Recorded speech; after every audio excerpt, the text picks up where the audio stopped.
Here's a question that might make you uncomfortable.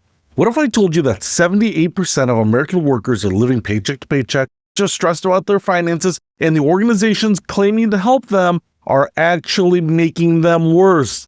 Welcome to today's episode, where we're going to talk about something that sounds wonderful on paper, but is fundamentally broken in practice: financial wellness programs. And before you think this is just another rant from someone who's been in the trenches, let me be clear, I've been part of many programs, starting from the very first one I encountered at a massive financial services company. So buckle up, because we're about to expose why the financial wellness emperor has no clothes. The problem is bigger than you think. Let's start with some numbers that should terrify every HR director in America. According to PwC's 2023 Employee Financial Wellness Survey, 1 in 3 full-time employees says money worries have negatively impacted their productivity at work. Among financially stressed employees who are distracted, 56% spend 3 hours or more per week at work dealing with or thinking about their personal finances. 3 hours a week. That's nearly 10% of a full-time employee's productivity evaporating because they're worried about money. And here's the kicker. These same employees are twice as likely to be looking for a new job. The financial wellness program market has exploded in response to this crisis. We're talking about a $1.99 billion industry in 2023. That's projected to hit $4.26 billion by 2029. That's a 13.59% compound annual growth rate. Companies are throwing money at this problem faster than a lottery winner in a casino. But here's what nobody wants to admit. Many of these programs are still stuck in Generation 1 thinking. Basic education, access to free financial coaches and counselors, maybe a budgeting app thrown in for good measure. It's like trying to treat cancer with aspirin. Well-intentioned, but fundamentally inadequate. My personal journey through the financial wellness wasteland. Let me tell you about my first encounter with a financial wellness program. Picture this: I'm sitting at a corporate conference room at a very large financial services company. You know, the kind with marble lobbies and executives who wear ties that cost more than most people's monthly grocery budget. They wanted to add financial wellness to their employee benefits package, which at the time was somewhat revolutionary. The program was beautifully designed: glossy brochures, friendly coaches, educational webinars about budgeting and investing.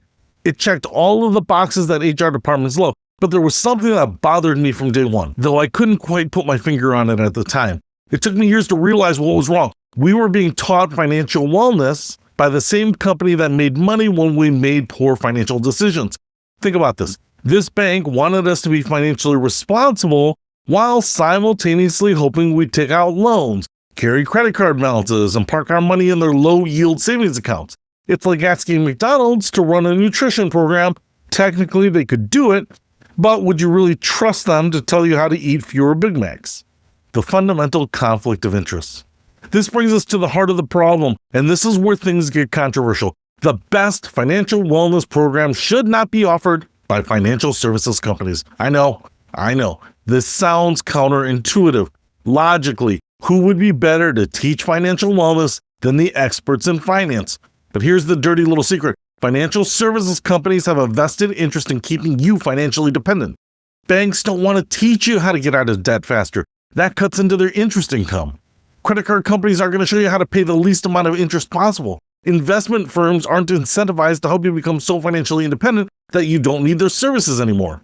A recent Rand Corporation study found empirical evidence that financial advisors act opportunistically to the detriment of their clients when compensation schemes create conflicts of interest. The research showed that retail investors were more acutely impacted by these conflicts than institutional investors. Basically, the little guy gets hurt the most. It's not that these companies are evil. I'm not saying that. They're just operating according to their business model. They need customers who borrow money, invest, and pay fees. A truly financial literate and independent customer is actually bad for their bottom line. The hamstrung coach phenomenon. Here's where it gets really frustrating. Financial coaching in these environments is like trying to be a personal trainer while being sponsored by a donor company.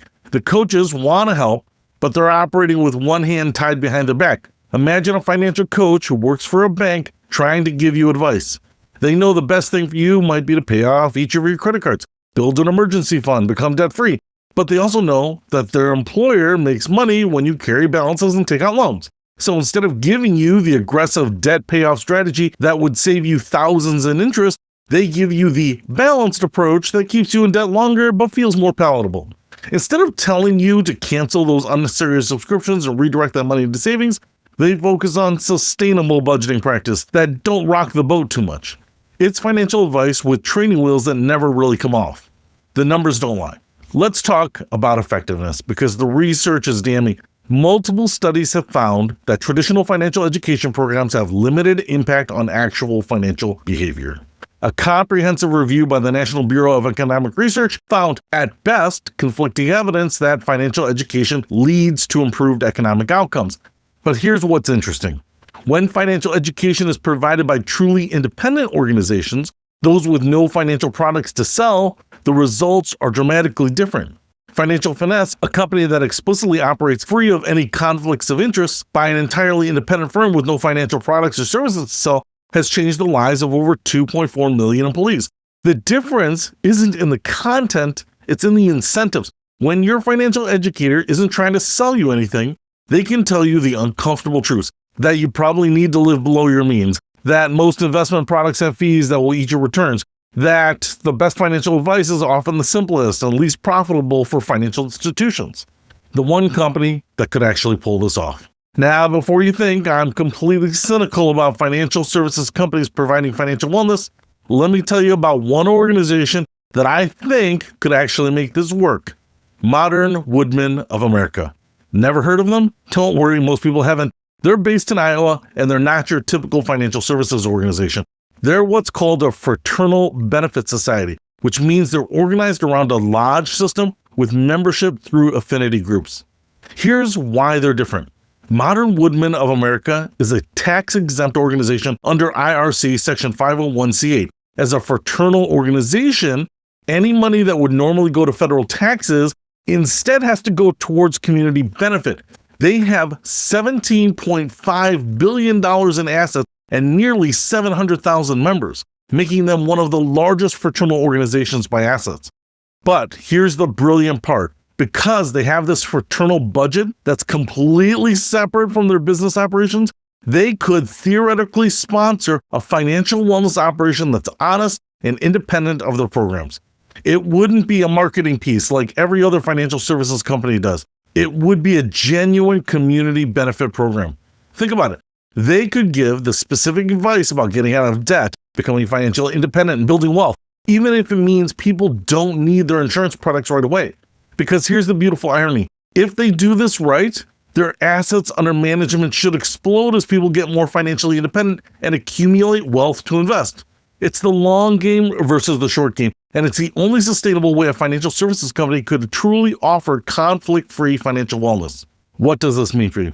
If you're an employee or a person seeking financial wellness, be skeptical of financial wellness programs offered by companies that are actually big financial services firms. Ask hard questions. Who's paying for this? What products are they selling? What advice are they not giving you? If you're an HR professional, consider independent financial education providers. Yes, they cost more upfront, but they actually help your employees instead of creating future customers for financial products. And if you're a leader in a financial services company and you're genuinely committed to helping people, and I believe most of them are, consider the Modern Woodmen model. Find a way to create true independence between your educational mission and your profit motive. The bottom line. Here's the uncomfortable truth. The financial wellness crisis in America isn't going to be solved by the same institutions that profit from financial illiteracy. It's like asking the tobacco company to run smoking cessation programs. Technically possible, yes, but fundamentally compromised. The 78% of workers living paycheck to paycheck, the 66% who are financially stressed, the millions of Americans drowning in debt, they deserve better than Generation 1 financial wellness programs that treat symptoms instead of the causes. They deserve financial education that's actually designed to make them financially independent, not financially dependent. They deserve coaches who can tell the truth without worrying about protecting their employer's revenue streams. And maybe, just maybe, they deserve to learn about money from organizations that don't make money from keeping them broke. The financial wellness emperor has no clothes, and it's time we stop pretending otherwise. Now look, if this made you uncomfortable, good. It should. The truth often does. And if you work for a financial services company and you're feeling defensive right now, ask yourself this. Are you really helping people become financially independent? Are you talking about all the topics that are practical for people? Are you really offering the advice that's making a change in their lives? Or are you helping them become better customers?